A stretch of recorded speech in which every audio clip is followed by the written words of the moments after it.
Hello everyone. Today I'm gonna show you how easily you can integrate Zustand in your application. Now what is Zustand? Zustand is same like Redux toolkit. It's an state management library for your React application, so you can easily manage your stored data, easily manage your state in React application.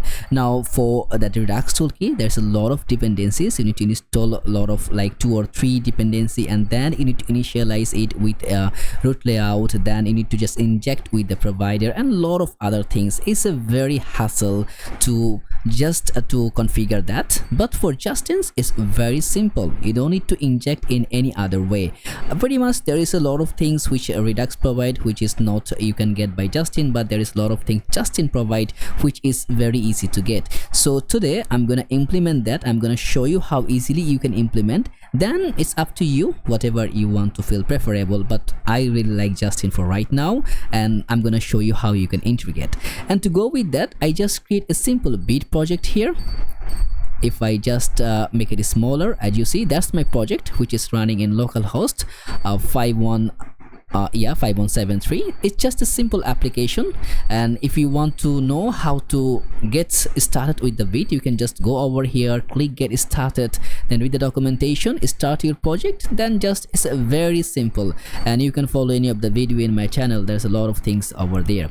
So now what we can do over that, when we're gonna click here, we want to increment. Once we click that, we want also decrement. Now also once we just start reloading, the data will be gone because it will save in this state, but we will use that Zustand persist with the Zustand middleware by which we can save the data in our local host, the same things which we're gonna doing with the Redux persist. But for this one it will be very simple, and to go with that I will just copy this portion because I need to install Zustand first. So I will just go with that npm I and then put the Zustand.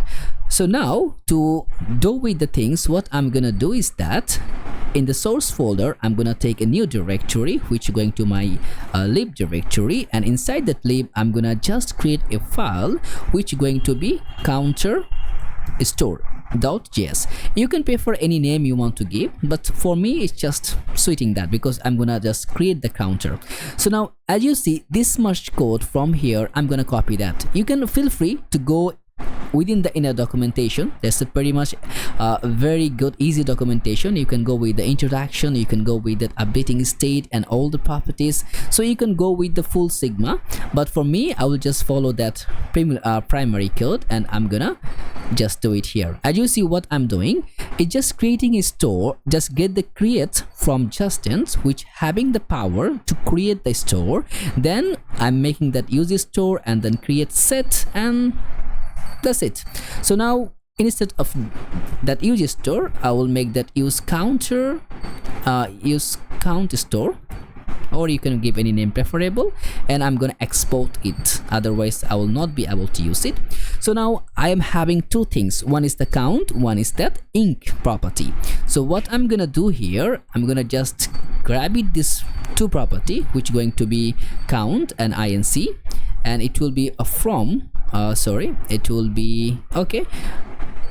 We'll not go with any hassle. As you see, it's just getting that similar parameter, it's just getting from the use store, so it will be just from use. We give the name of that counter store, not like count store, so we'll just get from there.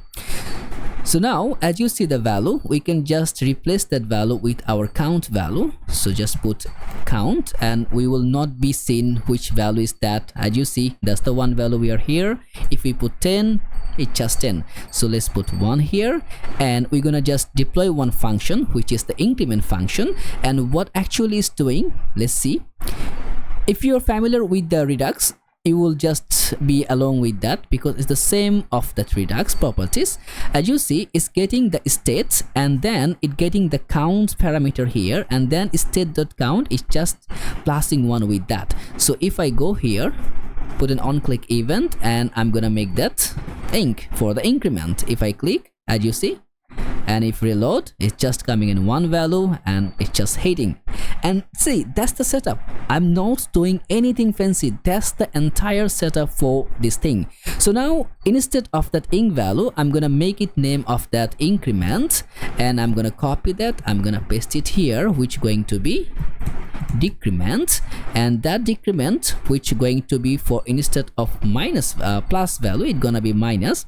So now I'm also just make one that counter value which going to be 1. Instead of writing directly 1, I'm gonna make that as counter value.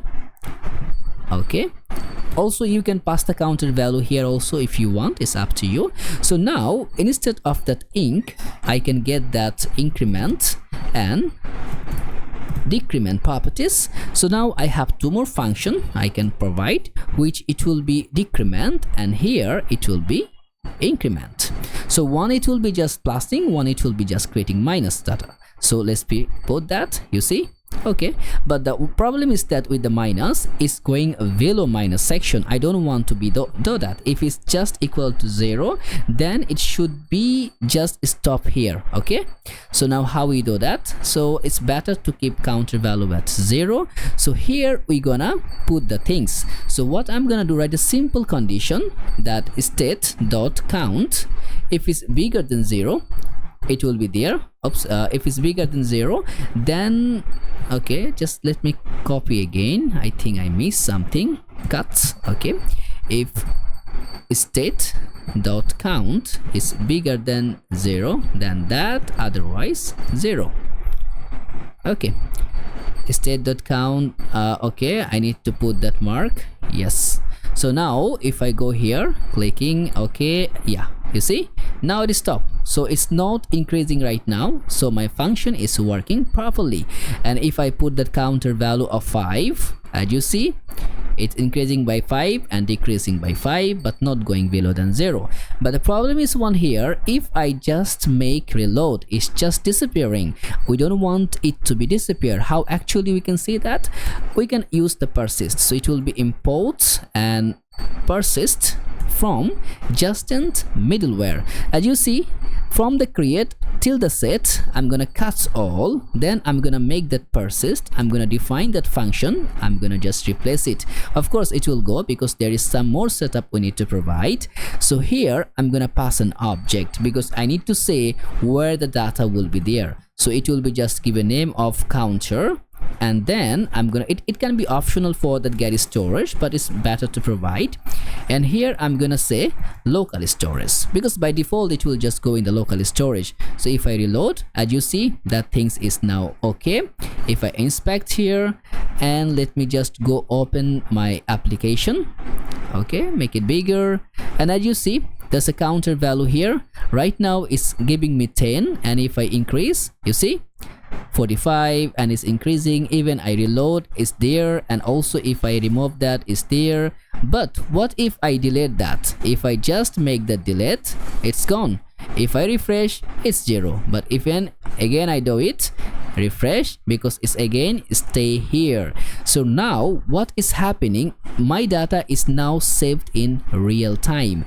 And if you're using that Redux toolkit, you know how much time you need to spend to do that and how much configuration you need to go through it. Okay, right now there's a lot of things you need to manage, and you need to create a node storage to imply with that Redux toolkit.